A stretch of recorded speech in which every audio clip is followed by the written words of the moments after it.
raw inosente ang Administrasyong Aquino sa pork barrel scam. Yan ang ginigiit ng whistleblower ng NBN-ZTE deal na si June Lozada. Si Executive Secretary Paquito Ochoa raw mismo ang nag-reappoint sa presidente ng PhilForest na si Erwin Krishna Santos. Si Santos ang nagbigay sa bayaw ni Ochoa ng lease agreement para sa halos 2,000 hektaryang lupa sa Busuanga sa Palawan noong 2008 na isa umanong midnight deal.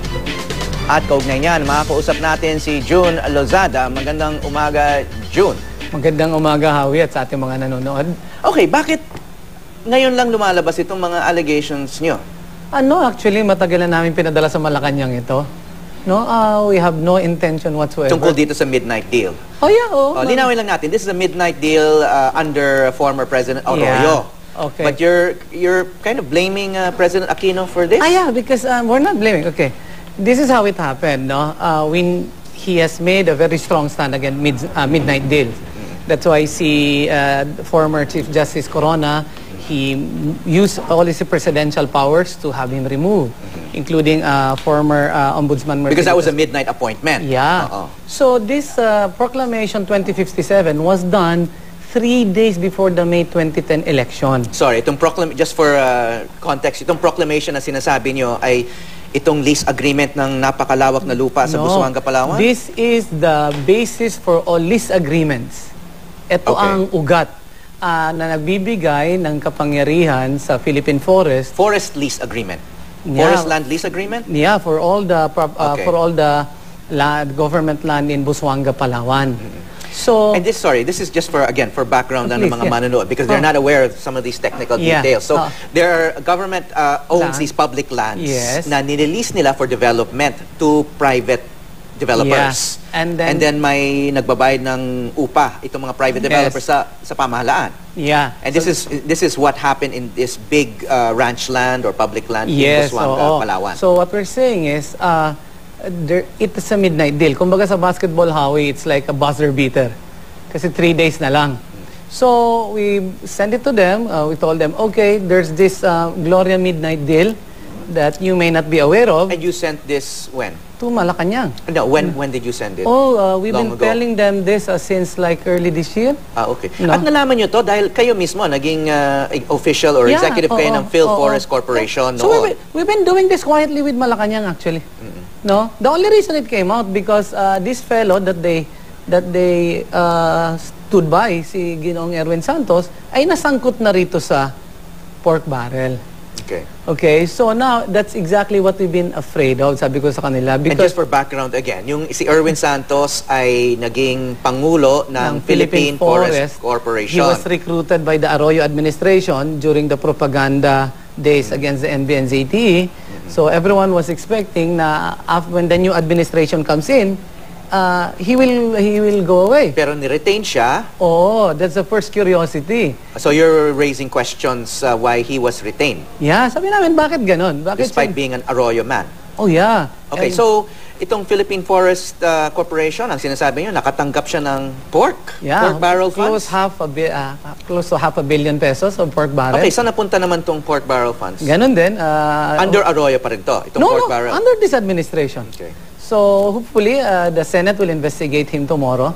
Actually, yun lang naman ang namin sa kanila na the consistency of the President regarding yung sa kanyang midnight deal na yon. Sabi nga namin, now, Malacanang is saying, kanancel na namin lahat yan. Sabi namin, no, it's not that. You must go to the root of all of this, which is the Presidential Proclamation 2057. Kinontra yan, Howie, ng mga local government of Palawan, yung mga settlers doon. At sabi ko nga, Malacanang can call me by any name that they want me to call me now. They want to call me a liar. They can call me that as long as they recall Presidential Proclamation 2057, give it to the people of Palawan, especially to the settlers there. We're finished. Tapos na. That's all that we wanted dito sana, So, but this deal, giving a lease agreement to this private developer, does this still stand? Nandiyan pa rin yan? Yeah, ang sabi nila ngayon, kinancel na raw nila. Sabi ko, it reminds me so much of the NBN-ZTE. The NBN-ZTE was just coasting along quietly with all the bukols there. Tapos, nung nabunyag na, biglang nawala yung kontrata. And then sabi, kakansilahin na namin. This is so reminiscent of like the former administration na nung nabunyag lang, saka lang kinancel. So sinasabi, kasi sinasabi natin ni Secretary Pajes, noon pa kinancel.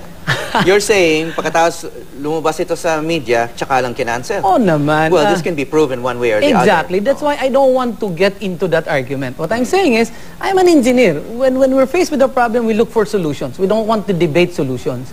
The real proof or the real test of Malacanang's clean hands, canceled at 2057. As I said, and I'm going to accept everything that they're sinasabi nyo, okay, the implication here is my preferential treatment dito sa mga players na to, yung Philippine Forest Corporation and itong private developer na brother-in-law ni Executive Secretary Ochoa. So, ibig sabihin, there have been other midnight deals that have been canceled. No. The midnight deal is still existing. Presidential Proclamation 2057. So all of these midnight deals. Kinancel nila yung mga hindi kaibigan ng administrasyong ito. Yun na nga. So may mga kinancel, may mga hindi. So yun nga ang point ko. May preferential treatment for some people or private sector players who are related or linked to this administration. Yun na, because in fact, yun na nga, sabihin na natin meron ng mga preferensya. That's why the proof that we're asking from them is that cancel that proclamation. Because that's the root of all the powers to lease all of this land in Palawan. So, just for Palawan. Okay, ang isa sa mga responses ng Malacanang, this is, you have a personal motive for this because you are also facing a case. Oh my goodness. And then, kinausap mo pa raw si Pangulong Aquino in March 2013. Hindi raw kayo pinagbigyan because of course, you feel a little bad na may kaso pa kayo and you are the one who exposed a lot of these shenanigans. So, anong sagot nyo doon na posibleng may personal motive kayo na ilabas to, siraan si Pangulong Aquino kasi hindi kayo pinagbigyan? Magandang sila mismo nag-bring up niyan, no? Kasi kung ako magsisinungaling, dapat nagsinungaling ako nung nakarang administrasyon. Sana wala akong kaso. Sana marami pa akong pera ngayon. Sana hindi ganitong buhay ko ngayon. I have no motive whatsoever to tell a lie. Okay, may I interrupt kasi we just want to roll this soundbite from presidential spokesperson Abigail Valte. Sure. I think this was just yesterday. Yeah.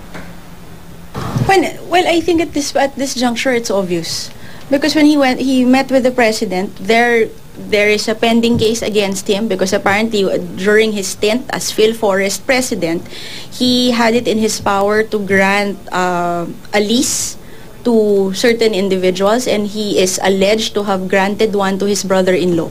That is why there are charges that are pressed against him. So it's very simple. If he went to the president and he asked for help and help was not given, assistance the way that he wanted was not given, then this is obvious where it is coming from. Okay. Anong reaction niyo dyan? That's parang it's a very personal thing according to Malacanang. No, so they're trivializing it. They are never bringing into the issue Proclamation 2057. Alam niyo, sabi ko nga, etong mga kasong hinaharap ko ngayon, kasama sa sakripisyo yan when I told the truth about NBNZT. All of these cases would have none if I just told the lie before. And we have proven that I will take great sacrifices just to be truthful. Okay, so well, it's her word against your word, but ano tong proclamation? 2056. Yeah, 2056. 2057. 2057. I mean, in a nutshell, what does it say? Ito pong proklamasyon na to ay it's giving full administrative powers to Philippine Forest Corporation to administer Busuanga Island, meaning the government proper lands in Busuanga. That's As a lot. said, That's 40,000 hectares. That's thousands of hectares. Okay, nakapunta ako dyan mismo. It's a beautiful place. It's a huge Sabi ko ranch. nga, let's just ask President Aquino to be consistent with his word that he does not like any midnight deals by the former administration. That's it. And proclamation nito was, how old is it? 3 days before the 2010 election. Okay, so pinirmahan ito ni Pangulong Arroyo. Yeah. And technically, it's a midnight deal. Oh, it's as midnight kagad. Sabi ko nga, Hawi, kanina sa Tagalog. 3 days before the election. Sabi ko, buzzer beater ito kung sa basketball. Hindi ito last 2 minutes, hindi ito last buzzer beater. And hanggang ngayon, hindi pa nakakansela itong proclamation ni Pangulong Arroyo. Saka, Hawi, even Yusek Balte was there in one gathering last week where I was bringing this up, no? Ang sabi ko nga sa kanila na that's the only thing we would like to have. Parang, just be truthful about these certain things. No? Any association kako should be based on some common principle. And that common principle that when we associated ourselves with them is about truth. And we just want them to be consistent. Okay, ang ini-imply nyo, itong proclamation na to giving these lands, turning these lands over to the Philippine Forest Corporation, there is corruption involved there. Oh yeah. Okay. And we have not been released. The sisters sent all this information to Malacanang. They asked them, oh, is there anything untruthful here? Please tell us so we can correct it. Cabinet secretaries have these documents. And all of them are saying... Okay, the government has already said na i-abolish, isa itong government corporation, di ba? Philippine Forest Corporation. They're going to abolish it among these other controversial government corporations na nakatanggap ng pork barrel funds. Again, they're skirting the issue. What we're saying is, Philippine Forest Corporation should be treated like a crime scene right now. Sa crime scene, they'll cordon it off so that when... So, imbestigahan kung anong ginawa ng Philippine Forest Corporation, who's involved, who profited. You abolish it right away, it will be akin to like a crime scene being washed with soap. Hindi po yun ang hinihingi namin, no? Ang hinihingi namin na ito nga pong mga dahilan na ganito, dapat alam na ninyo, mga taga-Malacanang, alam ninyo yung sinasabi ko. Ilang buwan na namin pinararating sa inyo to. Pero takot na takot kayo, i-bring up ito kay Pangulong Aquino dahil ang involved dito, si Executive Secretary Ochoa. Kayo mismo nagsasabi sa amin yan. So wait, okay, that's a major allegation. Anong ebidensya nyo na involved si Executive Secretary Ochoa rito? I've only seen the name of his brother-in-law.